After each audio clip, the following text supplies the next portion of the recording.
What's up, guys? This week on the Power Move podcast, I am grateful to have my good friend Veena Jetti in. She is an absolute beast in the multifamily space, over $900 million in assets bought and sold. Also an amazing mother and a better human being. Hope you enjoyed the conversation. From the art of the deal to keeping it real.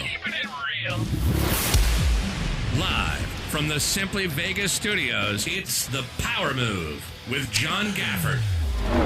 Back again for another exciting, powerful episode of The Power Move. I am your host, John Gafford, and with me in the studio today.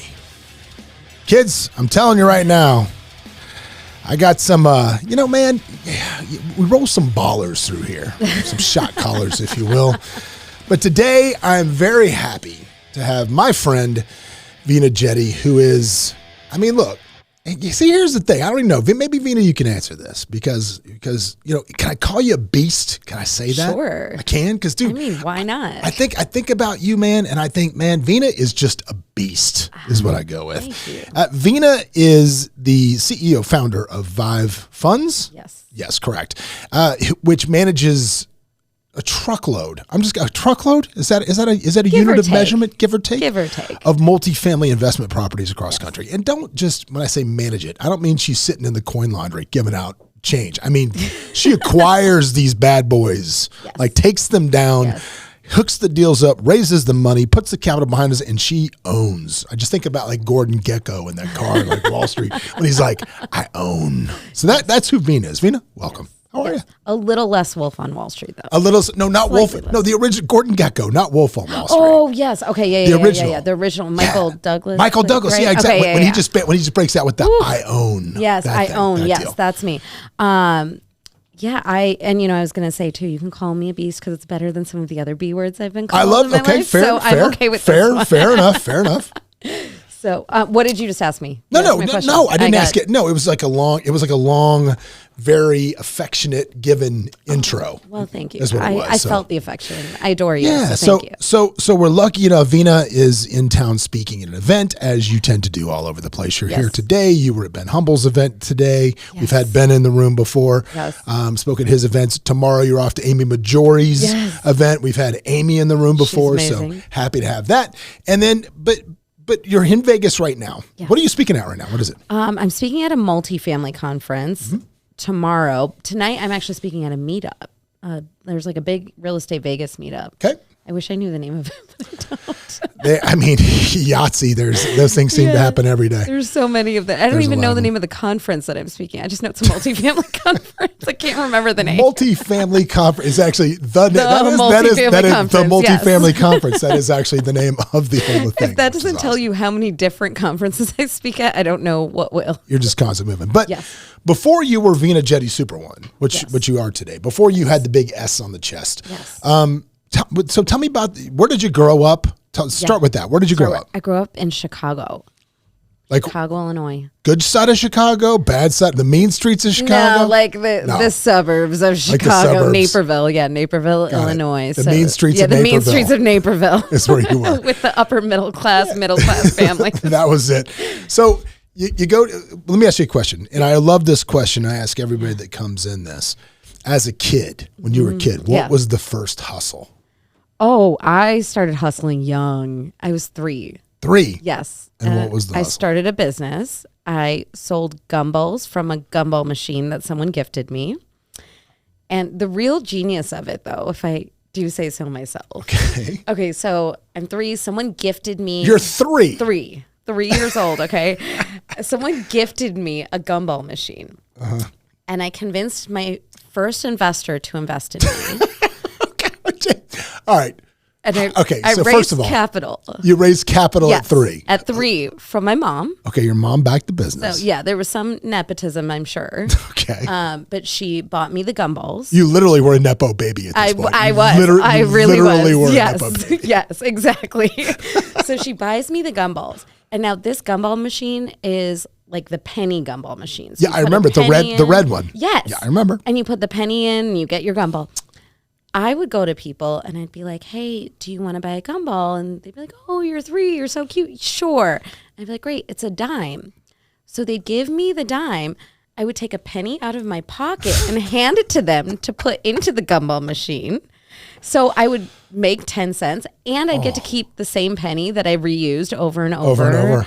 And I have to say, I did not pay back my investors. You didn't? No. Well, my question is this. So at any point, did anybody like, why am I giving you a dime for a penny? All the time. And so at 3, how did you overcome that objection? You know, I have to ask my mom what I said. I assume it had something to do with supply and demand, right? Like, oh my God. So basically, essentially, if you're listening to this, like a lot of listeners are, and they're trying to get the next level, if you didn't start at 3, you're a loser. Yeah, that's like pretty much you what have we've no learned hope. today. There's no hope for you. You might as well quit now. It's like, what was it?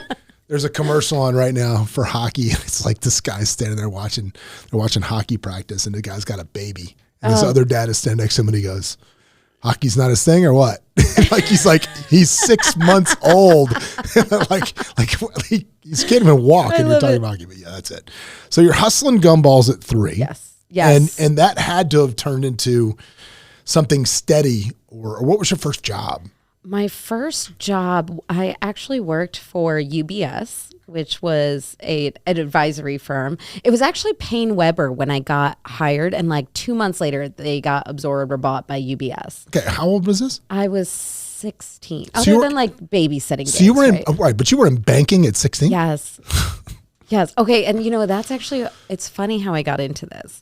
Do tell. Let me tell. I might have been like 15, but my parents were like, okay, listen, if you want a car when you turn 16, you have to pay for half of the down payment on the car, and you have to pay for your gas and your insurance. Yeah, and that was like the deal. Fair. And I was like, okay. And I really wanted the car at 16, right? Mm-hmm. So I thought about, okay, what jobs can I get? And this is, you know, I'm like old. There was no gig economy back then, right? Like all these things that I would do today are totally different. You actually had to go fill out a paper application somewhere. Yes, sure. Yes. And so I was like, well, I don't really want to work at all these like fast food restaurants or whatever, like what all my friends were doing. Yeah. And so I was like, okay, I belong in an office. Like that's where you belong. That's my vibe, right? And so I wrote up this resume with like all of my volunteer work. It was very thin because I didn't have any work experience, right? So I'm like, you know, making it sound really nice, like all the major responsibilities. But that was one of the advantages back then also, is it's harder to check. No internet. No internet really back then. Yeah, exactly. And so, you know, I wrote my resume up, and then I printed it out, and I took it. There was this suite of offices above the Barnes & Noble in downtown Naperville. And so I go up there, and I just went from door to door, and I was like, hi, I don't know if you guys are hiring, but I'm looking for a job. Here's my resume. And I just handed it out.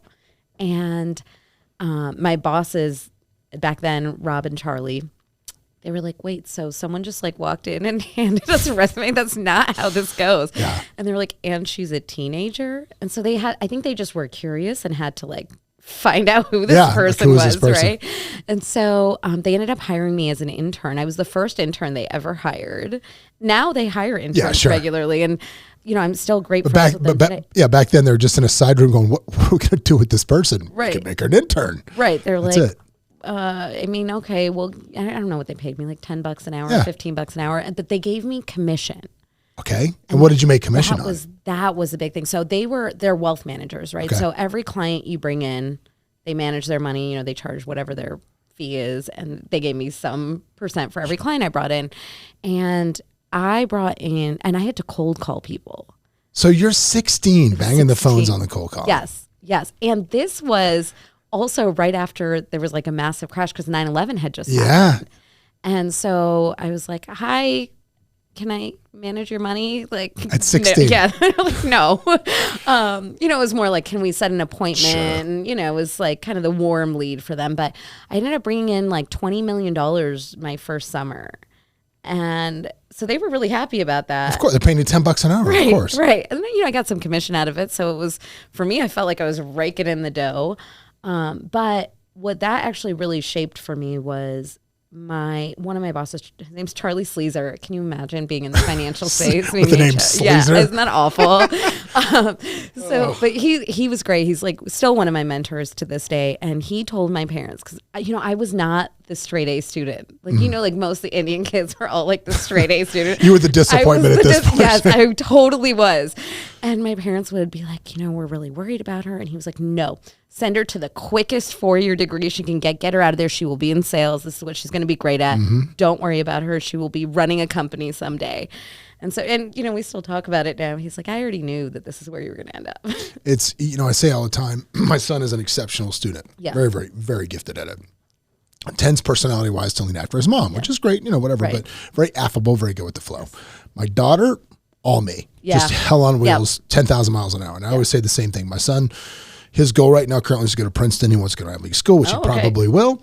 And he will get a wonderful job working in a beautiful building that's owned by my daughter. Yes. That's what I always say as far as how that goes, because it's the same deal, right? It's the same. Yep. I mean, that's where we're headed, I think. I think you're totally right. I have twin daughters, right? And they're 3.5. They're almost 4.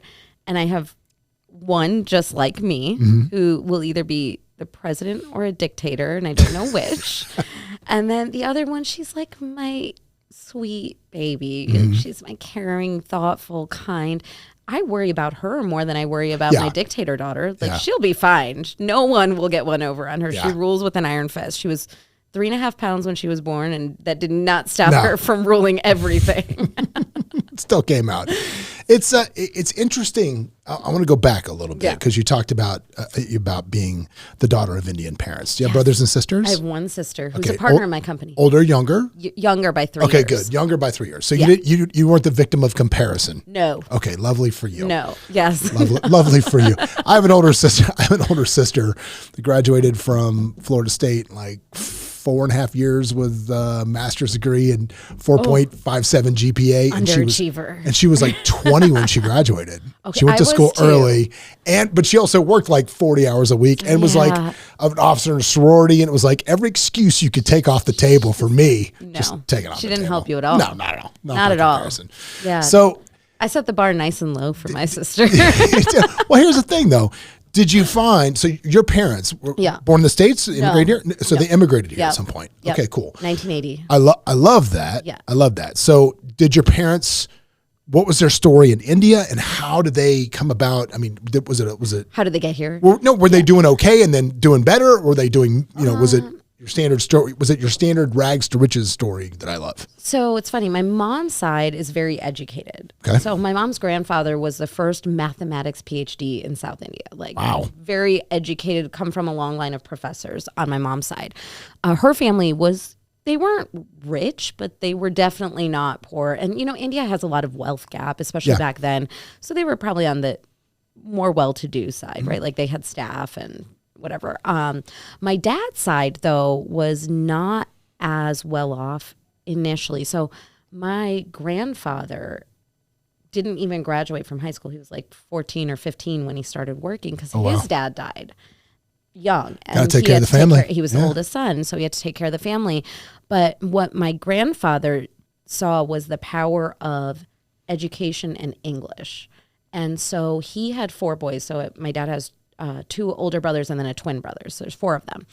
And all of them are master's degree or above, all like doctors or engineers. Wow. Yeah, very well educated. But my grandfather was very poor growing up. Very poor, like lived on less than $1 a day. Even back then, that wasn't that much, right? And so my dad, his brothers, and they all got educated. I almost said sisters, but he doesn't have any sisters. His brothers all got educated. And so they were the ones to really break the poverty cycle.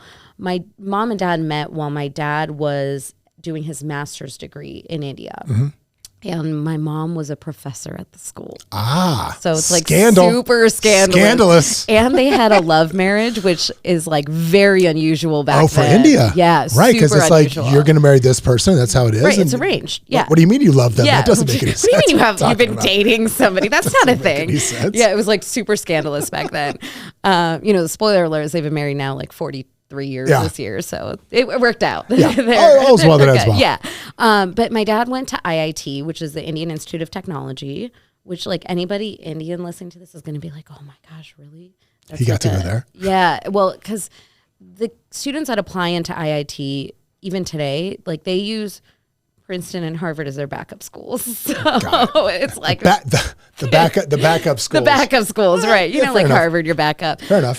So it's like the most elite school, probably one of the most in the world for sure. Yeah. And so my dad went there for his undergrad. And so he had, a head start of having the pedigree. Mm-hmm. And when he graduated, he actually ended up coming here for his PhD in metallurgical engineering. So that is his background. That's his jam. Yeah, but he's always been a business person. Like he worked at startups. He worked at some of like the Fortune 100.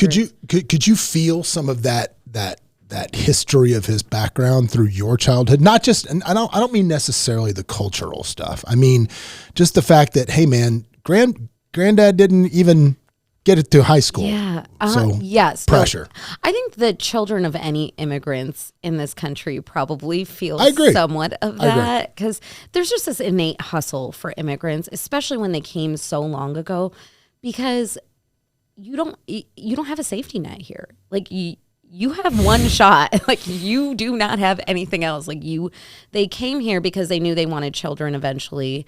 They knew the opportunity at that time in India wasn't what it is today. Yeah. And I think, if my parents were getting married now and having kids now, I actually think there's a reasonable chance they would have stayed in India because there's enough opportunity there. But at that time, the reality is there wasn't opportunity. Yeah. And so they came here for the American dream. And when you're immigrants, even to this day, my parents only have one car that they share.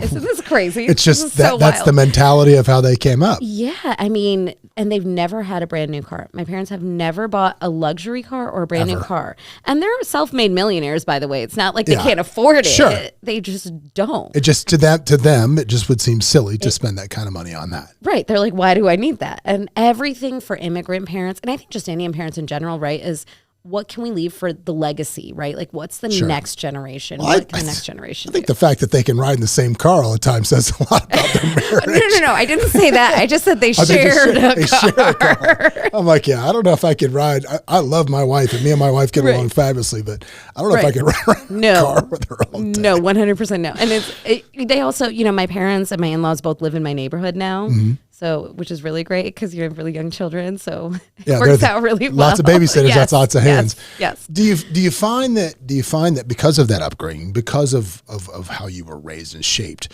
do you find that you have a very low tolerance for people not wanting to be the best they can be for themselves? I don't know if I have a low tolerance for it. I think it's a shame when that happens. But I don't want everyone to do what I'm doing because I need them to work for me. So, no. Look, well, okay. Let's back up. What I mean by that, what I mean by that is, I am when your kids are small, they ask interesting questions. Yeah. They ask. Yes. They said at one point, my son, when he just learned the word, asked if I was prejudiced. That's what he asked me. I was prejudiced. And I said, absolutely, I sure am. Yeah. And I said, I'm completely prejudiced against ignorance. Yeah. And unfortunately, ignorance comes in all shapes, sizes, and colors. And I personally feel that there's nothing that I hate more than watching wasted ability. Now, not everybody has ability at everything. But when people waste their own personal ability, it drives me crazy. Because I just think there's somebody else that would give anything to have the opportunity that you're squandering. I agree with that. I think that and that's actually why I've done what I've done, is because I know the sacrifice it took to get me to this country where this is even possible. Yeah. So for me, I feel a immense amount of responsibility to take what my parents gave me and go out and do the most I can with it. Yeah. And I think that's actually one of the benefits of growing up as a child of immigrants is there's always this inherent hustle mentality that has just been instilled in us from the time we were young, because my parents had to do that. They came here with $26. They didn't have any money. Yeah. And $26 back then did not take them very far. And, my dad, for the better part of his first few years here, he made $400 a month. That was his total income. And my mom was on a spouse visa, so she couldn't legally work. But you said now your dad is a self-made millionaire. So he went from making $400 to that. So he understood that there was ways to level up in the game, and he made it happen. Yeah. I'll say too, what my parents did was really the tried and true way. You know, they lived below their means. They invested early. They invested often. They didn't buy they didn't buy a second car, right? So they didn't buy these unnecessary frivolous things, and they really valued experience over things for my sister and I growing up. And we'll talk about, I love that. Yeah. I love that. Yeah. So talk about that. Yeah. Is that something that's worn off on you? Yes, 100%. Like, I like both now. So we can afford both now. I know. It's different. But for me, like, I'd much rather give, like my favorite gifts that I get, like for my wife for like Christmas and stuff, is she'll give me concert tickets in another city. Oh, that's cool. That's so I know that on that date, I'm taking a trip to that. Yeah. That to me worth better than any watch or anything else. I totally agree with that. I still love my watches, but still, whatever. I totally agree. So my husband and I, we don't do gifts anymore. Really? Yeah. How do you not do gifts? Well, because it's like we just buy what we want when we want it. So it's like, it's not really that exciting. And then also like, that's why I'm telling you, here's what you do. Here's what you do though. Next birthday, whatever, blah, blah. Give him concert tickets to his favorite band and another thing, because it's super thoughtful. Yes. You guys will have a great time. It's an experience. And it's experience. Yeah. So that I could get on board with. Yes. That 100%. Like my husband and I are really big on we like to eat. So I will spend $1,000 on like a Michelin starred meal and not even think twice about it. I don't hate that at all. That's experience. It's the best thing that we spend our money on. Yeah, I don't hate that at all. You know, and having kids too, it totally changed everything for me, because before I'd be like, every time I closed a deal, we donate to charity, and then I'd buy a Connel bag. Like that was kind of my celebratory win, right? And now I find it so hard to buy the things I used to enjoy. Wait, here, let me help you with that. I'm going to ruin your whole perception of Connel. No. Can I ruin it? No, why? Connel? Okay, go ahead. Okay. So Connel, like the one here at a big hotel we won't mention. I know. Right? I bought a bag there last year. So my wife's aunt used to run that place. Yeah. And literally, when people would come in and say, like, this is not right on my bag or whatever, they'd say, okay, cool, we take it to our craftsman in the back and whatever.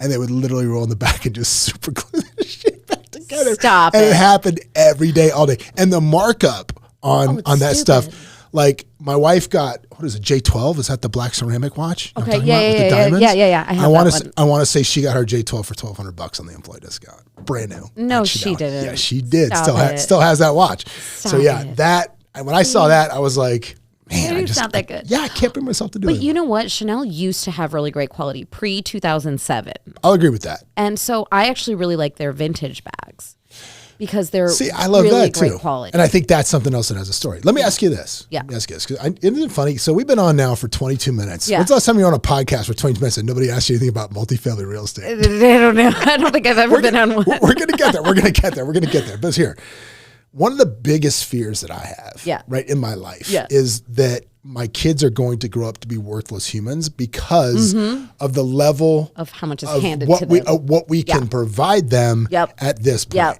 Yep. You know, there's Chael Sonnen, who's a fighter, or was a fighter. UFC has the funniest video. He was like going to fight some guy from Brazil, and he's like, "Bro, you think I'm scared to come to Brazil? I mean, dude, where I grew up, my friend, his dad next door barely made $100,000 a year." Our maids only came 2 days a week. You think those clothes put themselves in the hamper? You think that happened? He's like, yeah, my other friends, they were twins. On their 16th birthday, they only got one car. They had to share it. Yeah. Who's driving it on Tuesday? Like, you don't know. It wasn't a Mercedes. I know. He's like, you don't know where I've been. You know the things I've seen. And as I'm watching this, I'm like, oh my God. This is my kids. This is going to be my kids. Isn't that awful? I mean, you have a problem. I don't know if I told this story here before. So we're going somewhere. I don't know what we're going. And it was my hate of my son was like 7. This is where he got the nickname. We call him Lil Flossie. He was like 7. We're at the airport. We're going somewhere, and we're getting on Southwest. And he looks at me and goes, "What are we flying?" And I go, "We're going on Southwest." And he goes, "Did Delta not have any flights?" And I'm like, "You're 7. You don't get a vote on the airline." Yes. Well, that is like a couple months ago. My kids and we walk into the airport, and they're 3. Yeah. And so they have no sense of like keeping things private in our family. And they go, "Mama, when are we going to the lounge?" Yep. I'm like, oh my gosh, please, shh. Yep. And we hired a driver recently last year, and it was like life changing. I highly recommend one. Love it. Because I'm so much more efficient now. I don't ever have to worry about stopping in the middle of the day to go do like preschool pickup. And when I go for meetings, I take my laptop and I'm in the car, and I hate driving too. So it's that added benefit that I don't have to drive. But my kids, they think that this is normal now. Yes. And so I told them one day, I was like, listen, Mr. Miguel, that's our driver. That's what I call him. They're like snapping their fingers like, once down the Miracle Mile, just for good measure. Well, yes. And I'm like, okay, Mr. Miguel isn't here today. So Tata, your grandfather is going to drive you to school. And they go, oh, where is Mr. Miguel? And I go, oh, he's home with his family. I think it was his son's birthday or something. And they're like, that's what they're like, he doesn't have a family. And I'm like, oh my gosh, yes, he does. Oh, okay. And then they go, is Tata the new Mr. Miguel? Stop. Please stop saying words. Like, stop it. And then I have to go through this whole thing of like, girls, I need you to not ever say this to other people. Ever. And, we don't live in like this really fancy neighborhood or anything. Like we live in a very middle class neighborhood. And I'm like, oh my gosh, nobody that they know has a driver. And I'm like, okay, please don't say that to anybody else. Because it's going to, let's just like keep that. Because here's the thing. Here's the thing. Here's the problem with having a driver and them telling people. Here's the problem. Yeah. Because people that don't understand the practicality of it. Yeah. Strictly just so you can get more work done and get things done. No. Just look at it as a flex. Oh, yeah. And no, it's not. It's not. Like, it's practical. I would have a Honda Civic with a driver if that's what it took. Like, I mean, it's just the best thing I've ever done. Look, I've got a Sprinter, like a jet Sprinter. Yeah. Oh, you got one. I'm looking. I have one. I can maybe sell you. We maybe work it out. Mine's actually in Scottsdale right now. Okay, perfect. It's beautiful, but we can't rent it here for what we talked about as you were walking in. So I rent it in Scottsdale. Oh, okay. And I was literally thinking, because I'm going there this week, I'm like, maybe I'll drive it back. And maybe I'll hire a driver just because it just would get so much done. Should. And I'm in a place Marietta where did that. Well, I'm in a place too where who did what? Nick Marietta. He has a luxury Sprinter with a driver. That's the same. Me and Nick own it together. Oh, that's you do? That's our Sprinter. Oh, yeah. That's I'm interested in that one. That's our van. That's our van. If you've seen or been in it, that's our van. Yeah, that's our van. We'll talk about that out there. But anyway, it's in Arizona. I was thinking maybe I'll drive it back. Yeah. And maybe I'll just cruise around in that. You should. Yeah. It will change your productivity tenfold. I'm pretty productive though, because my good thing is like I live my house is 90 seconds from this office. Okay, I live right across the street. Okay, so which is nice, but here's the thing: if your kids maybe are driving now. No, they're getting there. They're getting there. 15. Right? That's what sparked this. Okay, yes, because I'm going to need a driver. Well, I have too many cars. I mean, maybe my parents need one of your cars. Yeah, maybe.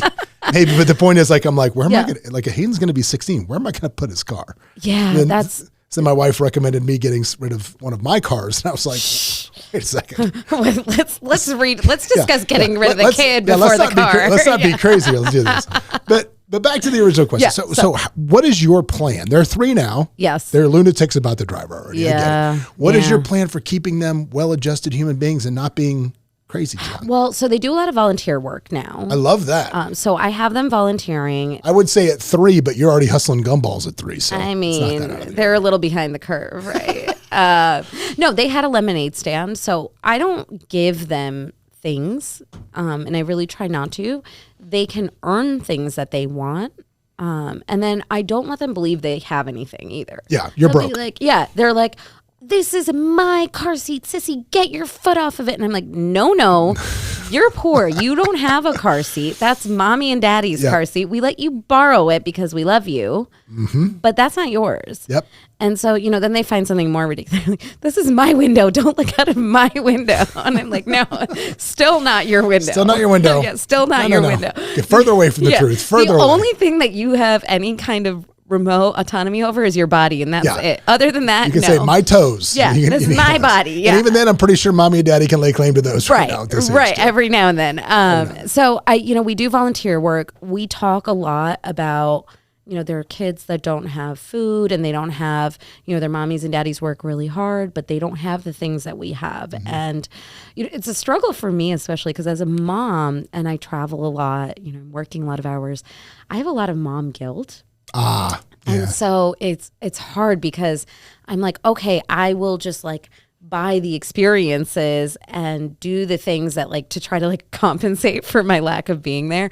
So like when we go to the zoo, the Dallas Zoo has this carousel and it's like $4 for one ride. And I hate carousels. Like they make me nauseous. They're the worst thing ever. And I have 2 of them, so I can't just like pick my favorite and take just one. So every time they want to ride the carousel, it's $8. And they don't want to ride just one time. They want to ride 100 times. Oh, sure. And I'm like, well, I work this hard so that I can take them on this carousel 100 times, right? And like, this is the struggle.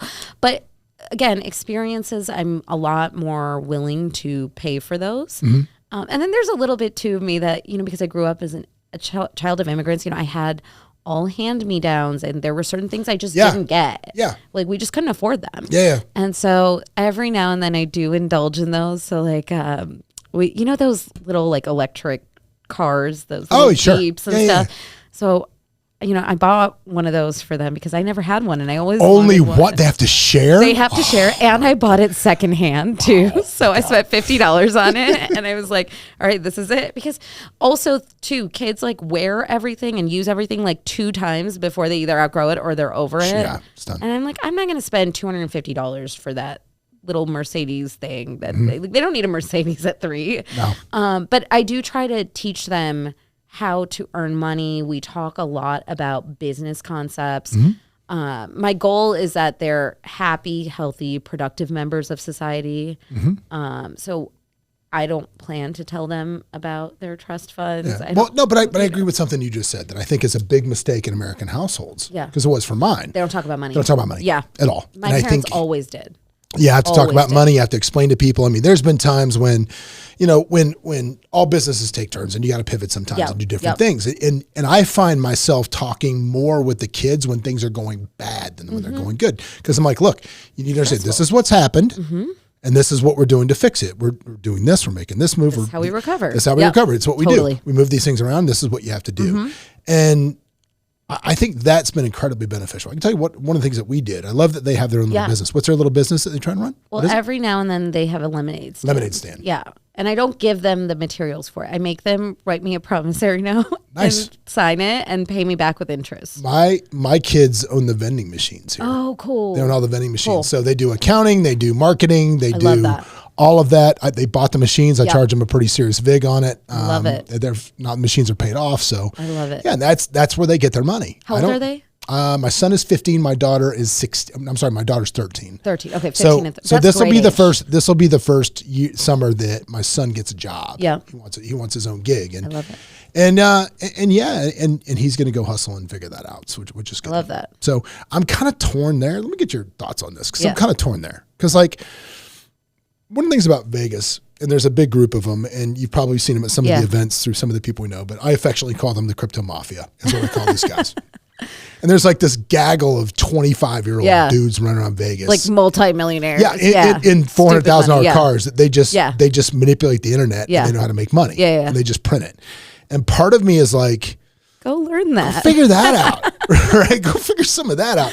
And then part of me is like, man, maybe you should get a job busting tables. Yeah, like you need the hustle, the character, right? Go bust some tables and build that. So what says Veena about 3-year-old twins? Which way do you go? I think I encourage them to the path of entrepreneurship first. Yeah. Whether it's the crypto mafia or something else, I would much rather they fail at entrepreneurship than know how to bust a table because they worked really hard there. Wow. That's a, I'm going to hit this even though this is one of my co-hosts is not here. This is BS Horn, but you got this. You get that for that, which is stupid. It's stupid, but I'm going to hit it anyway. No, dude, that is yeah. Because I'd rather have you fail at entrepreneurship than succeed at being a good employee. Yeah, because I mean, failing at entrepreneurship, that builds character like nobody's business, right? I think that just made me decide that I have the opportunity. I could probably get him an internship with the V-Shred guys. You should. Yeah, and those guys just have it clocked. I also think that you should make him earn his way into that room too, though. Yeah, make him go interview for it. Mm-hmm. Yeah, you know what? I digress. I can get him an interview with the V-Shred okay, guys. yes. I would get the interview. I would get the interview because, like that's, my kids have a lot of privilege and I don't want them to not use their privilege. It's not their fault they have it. Right. And yeah. so I agree. They should use it and they should be good stewards of it. And, they should create jobs for other people to work for them. No, I agree. I agree. Well, if you're listening to this, man, hopefully you're still listening. I mean, this has been a good talk. Let's talk about fear. Oh, yeah. Let's shift to that. Okay. Right? Yeah. So let's talk about, obviously Veena worked at the bank, then Veena went to school. Yeah. And then Veena got a degree. Veena got her first job working for some sort of fund, I'm guessing. No, I actually worked for a tech startup very briefly. Okay. After maybe a couple months. And interestingly, it was with AI technology. And this was in 2007. Come a long way. So yeah, it's definitely changed now. Did you see, I saw that, not to digress off this story, we're going to talk about fear, but I'm scared of this. What are you scared of? So I watched an interview yesterday where they tasked ChatGPT with doing stuff to try to look for loopholes in ChatGPT for security. Oh. And it said, for example, what if something was CAPTCHA protected and you can't see it? How do you solve what, how do you solve for it? ChatGPT spit out, I would go on GitHub and hire a human to read the CAPTCHA for me.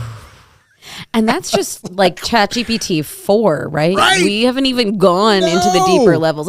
We haven't had the ChatGPT building the new ChatGPT just yet. And it's going to be so scary. I had this conversation with Cody Sperber 2 weeks ago. I was in Phoenix. Yeah. And we were talking about it. He's like, I'm terrified of the AI that's going to build the AI. Yeah. Because what is that going to look like? Yeah. It's... It's shocking, and I don't know.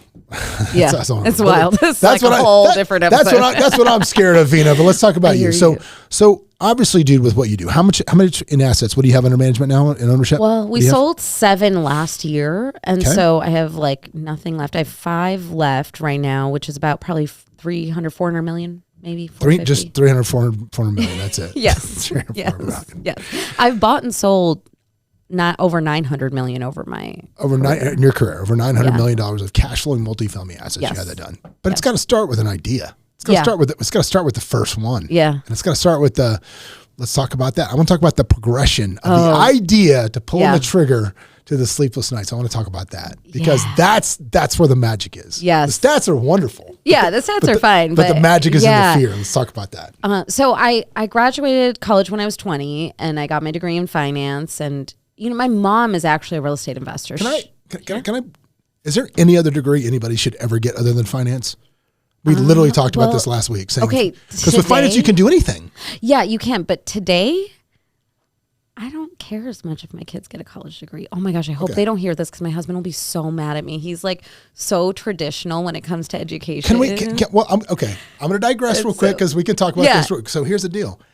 I am completely against all the people that say that college is worthless because I don't believe it's worthless. I totally agree with you. I think it's where you learn how to be an adult. Yes, you're a baby adult. You go learn how to be an adult. I agree. Do your dumb shit. You get it out of the way. Yep, I agree. And then if you go to the right school, the connections you make are priceless. It's your network, and that's what 100%. I think college is important for. Thank you. So, which is funny because every time I have to do these videos and someone creates the storyboard that I'm, teaching on or whatever, they're always like, college is the worst. Don't go to college. And I'm like, I can't say this because I don't agree with this. Yeah. And they're like, you think people should? I'm like, well, first of all, I'm Indian. This is just do you want to be an engineer or a doctor or a lawyer? Pick a lane. Right. Those are your options. Right. But I'm kind of a little bit unorthodox in that way. So my husband's a physician. So he's school is a great traditional route and it's great. It's stable. For me, I would much rather my kids go into business or something in the finance adjacent. But here's the thing. The reason I say that is because there are so many times I do deals with people or I'm doing deals with people that are running these businesses that are doing very well and they can't read a balance sheet. Yeah, that's a problem. There's only so far you can get with your, I agree. I'm going to bootstrap myself up in the sweat of my brow. Right. And I had a good idea and got some good people and then we kind of took off. plateau. Yeah, because you just don't have the acumen to get Yeah. there. I mean, I didn't finish college. I went for 2 years, but I have spent a great deal of my life playing up for catch that. up Yep. for that, Yep. reading finance books, understanding pocket MBA, and everything I can do to squeeze that information into my head. Yeah, and see, And I college was regret that. I do. fun. Yeah, It was the too much best fun. 4 years. Too much Best fun. 4 years of Too my much life. fun. I wish I could go back and relive my college experience because you're a baby adult. Yeah. You have the freedom of being an adult without the full responsibility of being an adult, which is what I love about college. But, college is really unaffordable now. And so I feel like, I would rather my kids go out and start a business or get some like great worldly experience than go and get like a basket weaving degree. Oh, that's worthless. Yeah, You know what I mean? So if you're going to go to college, it should be something that's going to actually have an ROI. Finance. Right? Like finance. Yeah, like finance, which is kind of funny because I didn't actually learn anything practical in college about finance. Everything I really learned was after. Really? And yeah, because now I'm like, oh, I think I remember learning about this in one of my classes, but like really, I was like hanging out with my friends and socializing and partying there. And, now I raise capital from a lot of people I went to college with. Yeah. So that's the there's your- thing. there's your- That's there's the your- move. there's your connection. Yeah, that's There's your the move. connections. And if I could go back, I kind of wish I would have tried to go to an Ivy League school because imagine how much more capital I could have raised Oh my then, God. right? Like it's the network It's that the you're network. going That's for. it. You're paying for the network. Yeah, you really are. And, it's fun. It's a great time. It's a good experience. You learn a lot of soft skills that you don't necessarily learn anywhere else. Like today, you can learn all the technical stuff online. You don't need to go to college to learn about balance sheets like you did, right? Like you just brute forced your way through it.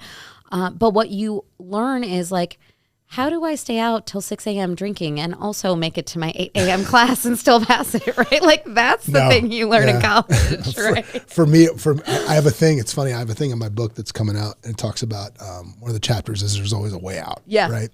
It was my method to never get a B on anything I ever wrote, which was this. And I learned this from my older sister, Nicole. I could have used this. This is it. Where were you 15 years ago? Listen how effective this is. So anytime you take a test in college, high school, it works, whatever, it doesn't matter.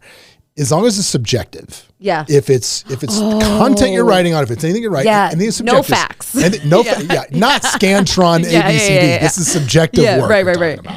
And you get anything less than an A, you go into the professor's office during office hours. Oh, and then you just literally, you walk in the first time. And then you go, I don't understand why I got a B on this. Okay. And then the professor gives you a 7-minute explanation about what happened and what they thought and this and that.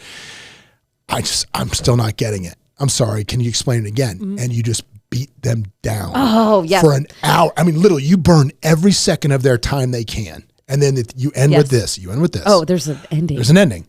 I really appreciate your time. I'm just glad to know that if it happens again, I can always come back in and we can have this discussion like this.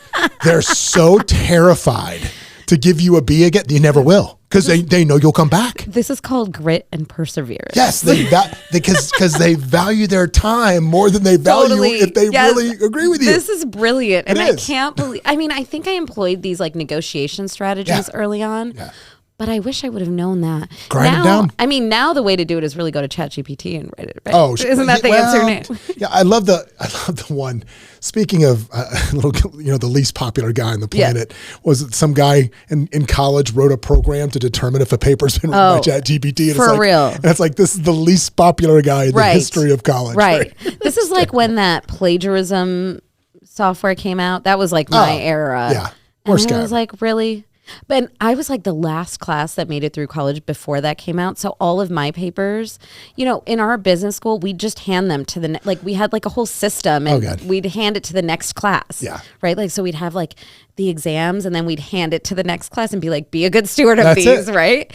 And so, you help the next person, you pull them ashore right behind you. And so I think my papers were like some of the last times that were used were like the next 1 or 2 years after me. And then it was like the plagiarism check came and it's like, this has been submitted, turnitin.com. That was it. Oh, wow. Turnitin.com. So you had to turn everything in on there and it would like flag it. Tell you if it was. Yes. Oh my God. See, we had at my fraternity, we had the test file because they had a rule and I don't remember what the rule was called. In Florida, they passed some rule because they didn't think college kids in Florida wrote enough stuff. So I said, if you went to a public university in the state of Florida, you had to write something like 10,000 or 15,000 words per every class you took. Wow. So even if you took like a math class, you had to write like 15,000 words on whatever. Okay, that seems dumb. Dude, it was dumb. Yeah, that sounds I don't stupid. remember what it was, but anyway. But let's get back to fear. Yeah, so fear. Yeah, so, okay, I graduated when I'm 20. I work.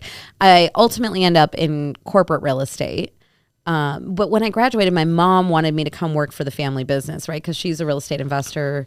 So she's like, oh, great. Now you're done with college. Like, come work. And I'm like, I have a college degree. I'm an adult with a college degree. I'm going to go and do something totally different.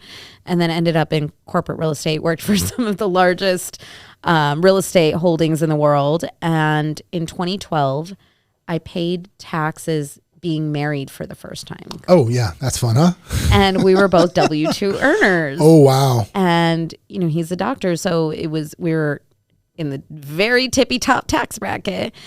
And I remember I called my mom and I was like, Mom, we just paid like $200,000 in taxes. What is happening? Gosh. And she's like, yeah, you have to quit your job and be a full-time real estate professional. I was like, okay, this seems legitimate. So I quit my job. Yeah.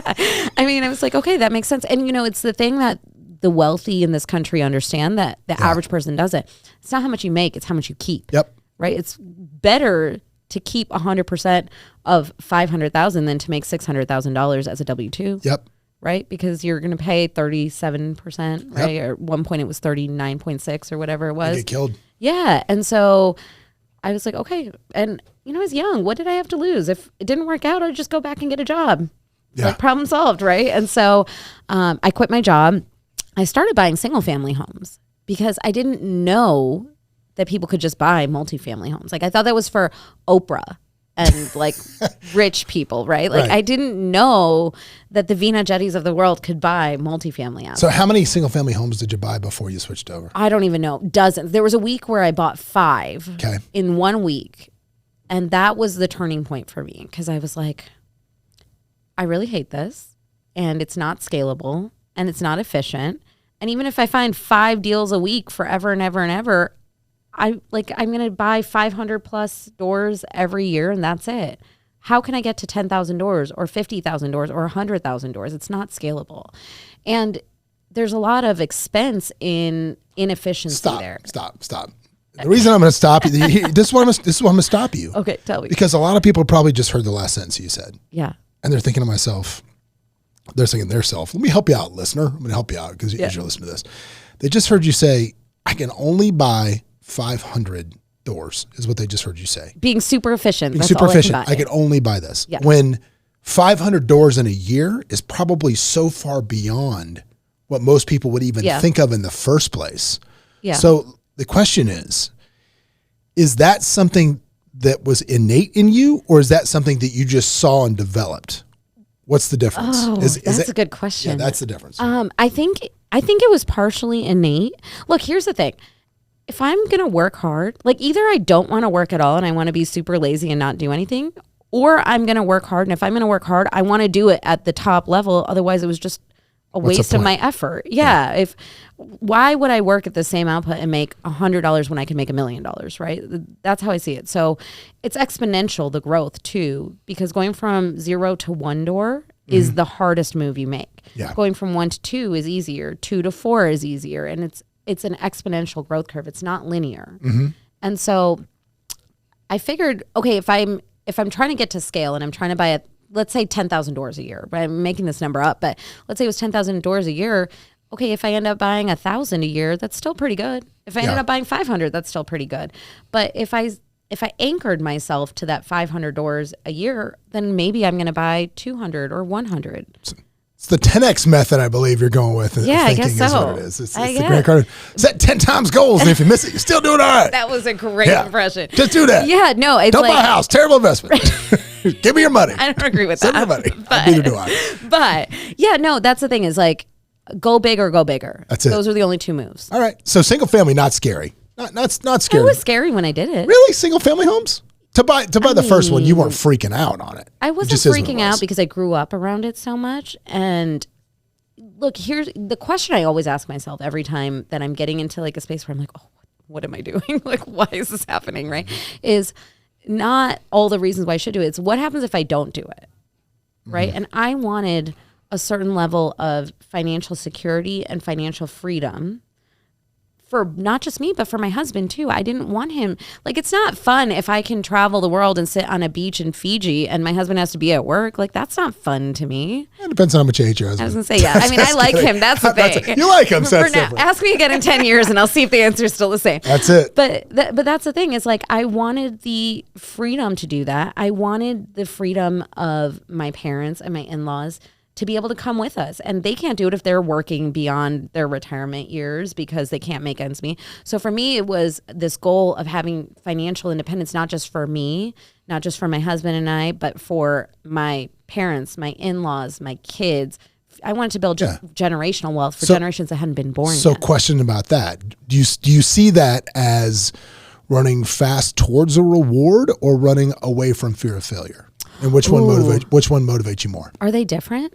I think they are. I think people run faster away from pain than they do. That's true, towards actually. Pleasure. That's psychologically proven. Yeah, it is. So that's like capital raising tip, right? Is don't tell people about what they're going to get. Tell them what they're going to lose if they don't, right?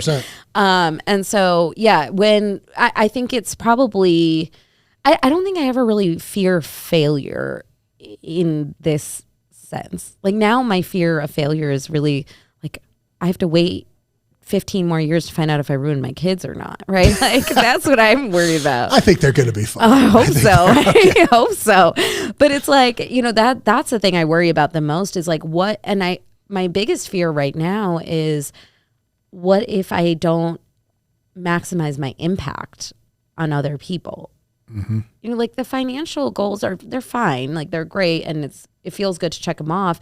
But the fulfillment from it is very different than when I have someone who sees me speak at a conference and comes up to me and says, "You changed my life." Well, see, I got to tell you, we have kind of a little tribe. Yeah. A lot of people, they don't know about. We don't, first of all, the tribe is, we don't talk about the tribe or a fight club. Yeah. Yeah. But there's a little tribe that we're in. Yeah. And I genuinely feel that everybody that's in that little tribe is kind of out to genuinely help people and make another impact. And in the space that we're kind of in with these events and things that we do, it's really pretty obvious to see the people that aren't very quickly. Oh yeah. Very quickly. Easy. And so, I get that. Yeah. I get that. So let me ask you a question though, but there's always the chirpers over to the side that say, "Oh, it's just ego. You just do that. Oh, you like to be this for that." Yeah. I mean, I guess, you know what? I'm not going to acknowledge that because you're going to say the same answer I'm not. You don't listen to the chirpers anyway, so it doesn't matter.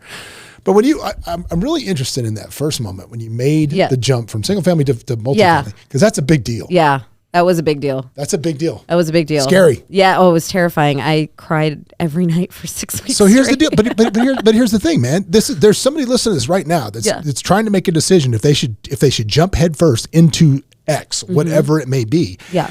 And I find that process of decision making is usually pretty much the same regardless.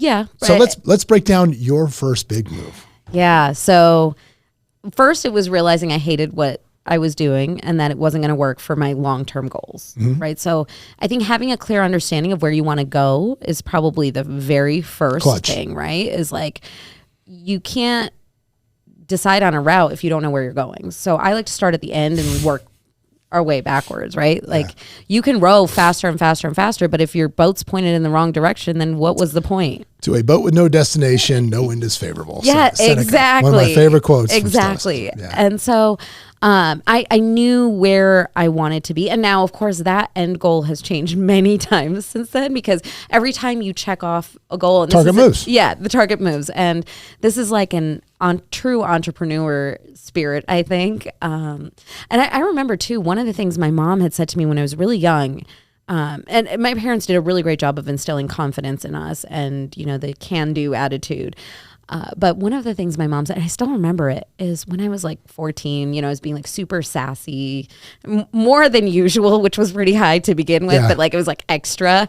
And, I think they had said like, you can't do something I wanted to do, typical story. And I think I said like, oh, well, when I'm an adult, I'm going to do all these amazing things or whatever. Then you'll be sorry. Yeah, that was exactly it. You've heard the story. And then I was like, I had said something around like making my own money and, because that was like they probably said no to buying me something. And it was because I asked Mom, because Dad wasn't home at the time. Otherwise I would have asked him and it probably would have been a yes. Yeah. And my mom goes, it's really hard to make six figures. You don't know yet because you haven't tried to do it. Because my dad. See, that's so weird that they would put a limiting belief on you like that. And you know what it was? It was her fear and her experience showing up, because my dad, when he graduated from his PhD program here, I was born, my sister was just about to be born, maybe within a year she was born.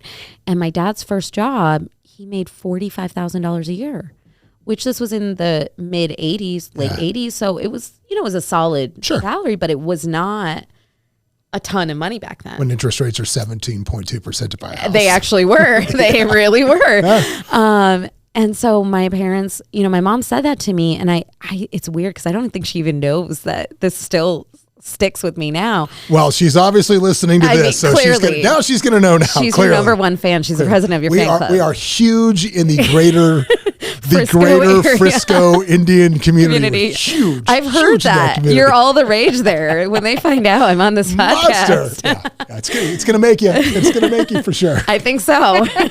I'm going to need security now. Yeah, you are. It's big time. Big time. But she said this to me, and so it really stuck with me. And I remember the first year I made six figures, and I was like, it wasn't that hard. No. I was like, well, I wonder if I can make seven figures. And it just, the target keeps moving. Well, it's it's always hard till you do it. Yeah, and that's the thing. When people say making your first million is the hardest. Yeah. I always thought it was because, once you make $1 million, you have $1 million, and it's easy to go and invest that and make more money. And I was like, yeah, obviously if you have money, you can make more money. Sure. That's actually not what it means. And it took me till 3 years ago to realize that it was because once you know how to make $1 million, you can replicate it to make the second million, and then you get better at it. So again, it's exponential, right? Making your first million is the hardest. Then to go to 2 million's a little bit easier. Then 4 million's a little easier, and it's just exponential growth from there. Well, I like what Roland Fraser always says about that when he says, the skills that got you to $1 million are going to keep you from making the second one. Yeah, you got to learn a whole nother skill set. New set of skills. A whole nother skill set. New set of skills. So multifamily. Yeah. So then, you put it in escrow. You just decide? Does a deal fall in your lap? Do you go hunting for it? Yes. All of the things. Check the box. Yeah. No, so I partnered with somebody who, I'm still friends with to this day. And he actually is one of my investors. I invest with him. We're competitors technically, but we collaborate a lot, obviously. But he brought me into my very first deal. Okay. And it was a 200 unit, give or take a few units, $15.9 million on the purchase. And we needed another $1.2 million that I was spearheading, and no one wanted to give me any money. All right, when you're sitting there and you're looking at the LOI, because I'm assuming, did you sign the LOI or he signed it? Did you have to put your name on it? I think my partner signed it, but but you got it in your hand. I'm in this now. When you look at that number at the top of that page, 15.2, 15.9, 15.9. What was going through your head when you're looking at $15.9 million at the top of that page? First deal you ever did like this? Am I allowed to say 4-letter words on here? Yeah, absolutely. What the fuck am I doing? This is insane. Right. So self-doubt creeps in a little bit. A lot bit. It was only self-doubt for the vast majority of that deal. Because nobody wanted to write me a check. Nobody wanted to give me any money because they're like, okay, come back to me on your second deal, your third deal, your fifth deal. So you were convinced that this was a great deal. You knew, you were all in. Yeah. So you would go to people and present it. Yeah. And they were like, no. Or they'd ask me questions I didn't know the answer to because I'd never done it before. And so I was like, when you first start out, you don't really know how to swerve around the questions yet. So I was like, I don't know. And, today when someone asks me, I'm like, I'm so glad you asked that. You know what? I want to make sure I get you the right answer. Let me check with the team just so I'm giving you the correct information. I'll get back to you in 24 hours. Could you feel yourself wilting in these meetings? Just wilting. I mean, I don't know that I ever bloomed again to be re-wilted. I just wilted and stayed there. But at some point, somebody had to say yes. Yeah, no. So finally. Who was the first person who said yes to Well, I think I actually ended up convincing my dad to invest. Okay. So again, nepotism at play. Yep, Nepo baby. Yep, and it's a long way from gumballs. Yeah, I got better at raising capital from them over the years. You sure did. No, I think my dad was either one of the first or the first, and then I I reached out to everybody I knew. Like, those people that have MLMs and they're like, hey, it's been 20 years since we've talked. Yeah. It's so great to connect with you. That was me. You're like, here it comes. Yeah, Here that it was me. comes. Anybody I had any kind of substantial relationship with at some point in my life. Remember that gumball you bought in 1980? Right. Yeah, okay. I'm willing to refund you the 10 cents you spent. That's it. Let's talk about it. Actually, the FDA just said that red dye from the red gumball will give you cancer. Yeah. So I'm willing to give you a refund. Here's a refund for that. And here's another 10 cents for your trouble. Yeah, just because I'm nice. Yeah. See, look, I'm going to make sure you get money back. Yeah. So no, I went out to everybody and anybody I knew, and really I made thousands of phone calls maybe. Wow. But I didn't raise the money for a very long time. I thought that we were going to fail, actually. And so I woke my husband up one night, because I'm crying in my bed at 2 a.m. like I did every night that time. And I was like, honey, we have to sell everything that we own. And he goes, okay, you're obviously talking in your sleep, which I do. So he's like, you're talking in your sleep, honey, go back to sleep. It's okay. I was like, no, you don't understand. I'm going to liquidate the 401ks. I'm going to list your Porsche for sale. Done. And he was like, wait, what? And then because how much capital had you personally risked? We had, I think, $100,000 on the line. And see, back then you didn't have to put as much capital up as you did these last few years, right? Like, so, I think we had put $100,000, and then my partner had put another 100 or 150 or something like that. But it wasn't the capital I was worried about. I didn't care about losing the money. I mean, I don't want to lose $100,000, but I didn't care about that. What I cared about was the kiss of death that I've now retraded on a deal, and no multifamily broker is going to want to work with me ever again. Yep. That's all I cared about. It. That was all I cared about. I wanted to close that deal. I didn't care. I didn't care if I had to lose all of my $100,000, even just to get the deal closed. I would have done it. Mm-hmm. But I wanted to make sure that we closed the deal. So, I'm like, all right, honey, I got to sell your Porsche. And he immediately shoots up in bed. It's like, what are you talking about right now? Right? Like, that got his attention. Mm-hmm. And I was like, look, I'm really sorry. I got our family into this whole big mess. I don't know why I did this. This was obviously a really bad idea.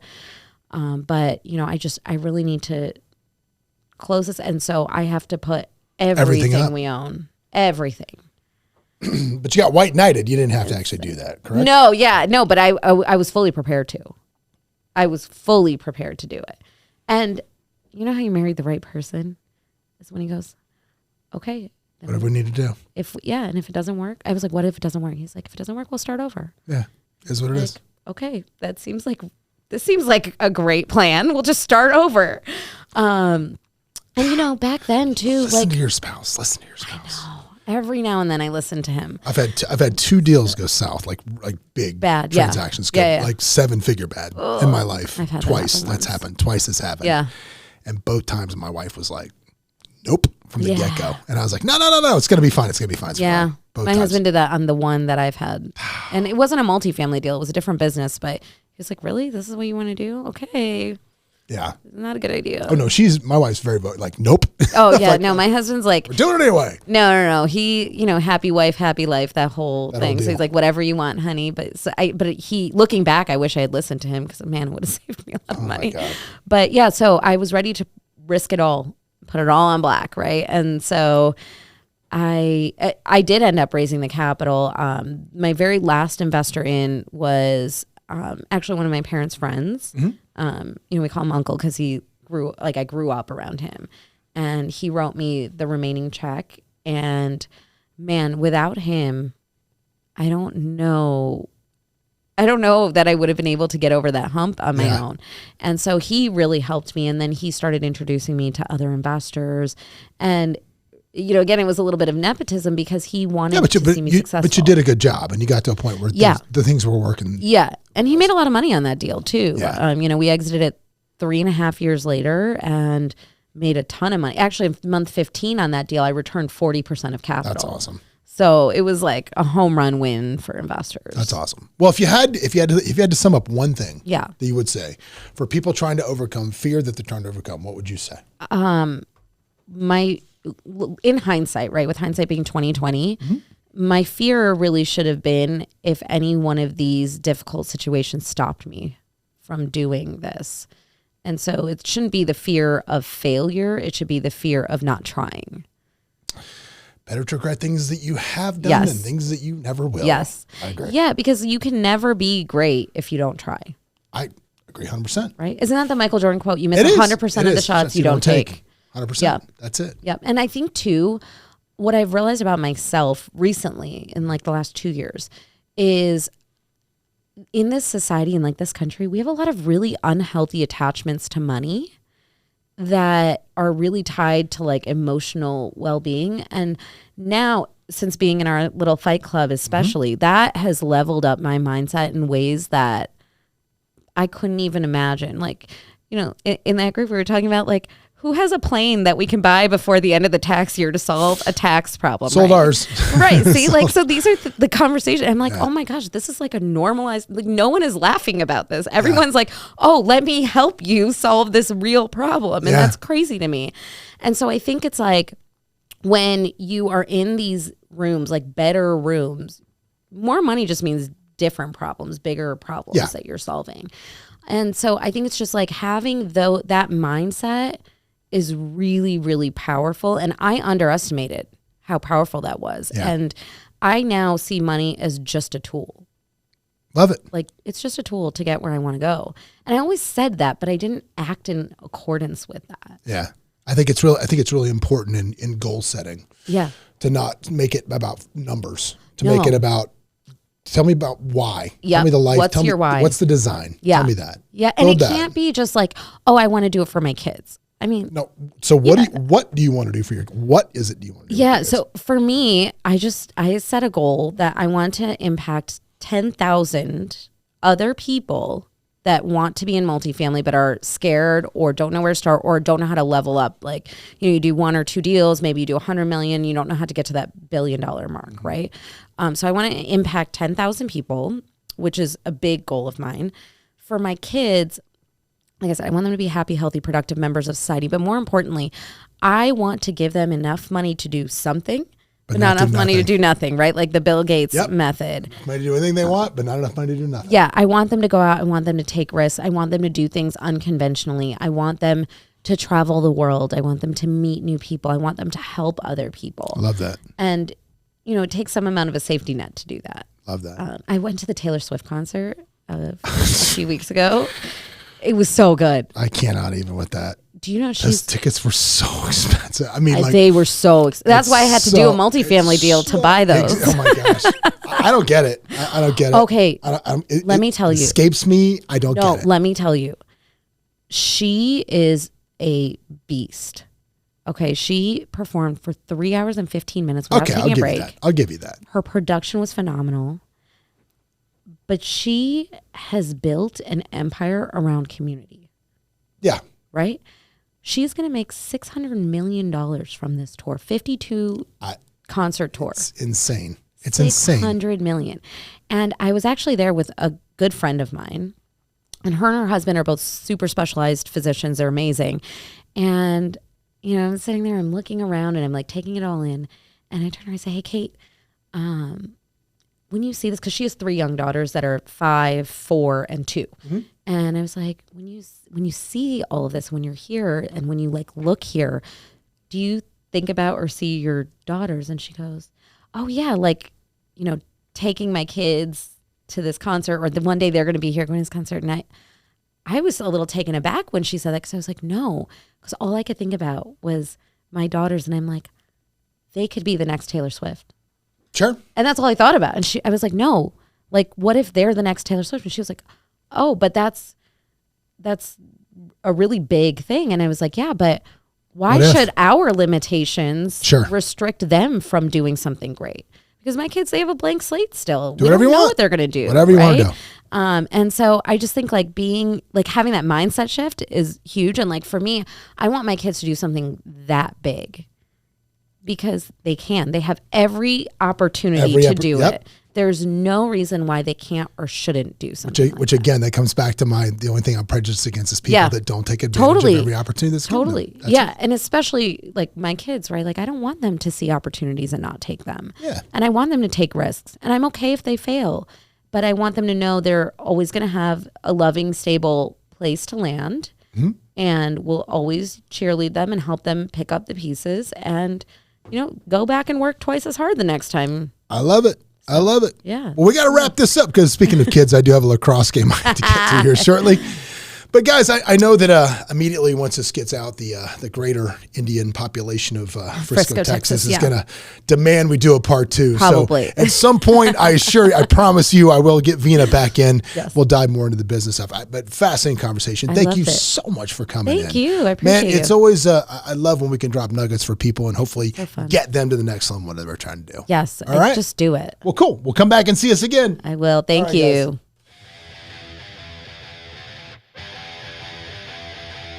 Hey, it's John Gafford. If you want to catch up more and see what we're doing, you can always go to thejohngafford.com, where we'll share any links that things we talked about on the show, as well as links to the YouTube where you can watch us live. And if you want to catch up with me on Instagram, you can always follow me at thejohngafford. I'm here. Give me a shout.